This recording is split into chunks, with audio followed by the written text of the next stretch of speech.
Според последните истражувања од светскиот извештај за среќата во светот за 2022 година, Македонија е рангирана на 89-тото место од 146 држави и е последна помеѓу балканските држави според нивото на среќа на своите граѓани, или поточно, македонците се најнесреќните луѓе на Балканот.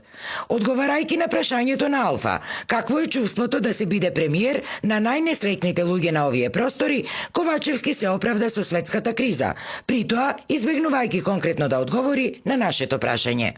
Да бидете премиер на држава во време на најголема светска криза, која што е предизвикана од воена агресија, во време кога светските берзи, основните прехранбени производи, на нафтените деривати, на енергенсите се на историски највисоко ниво после Втората светска војна. Е голема одговорност, меѓутоа јас сметам дека заедно со тимот во владата правиме се за да го заштитиме прво животниот стандард на граѓаните, и тоа го потврдивме и... Според него, во веќе препознатливиот ке стил, македонските граѓани ќе станеле посреќни откако ќе се продолжило со инвестициите и со градењето на инфраструктурата, како што бил и патот Прилеп-Градско.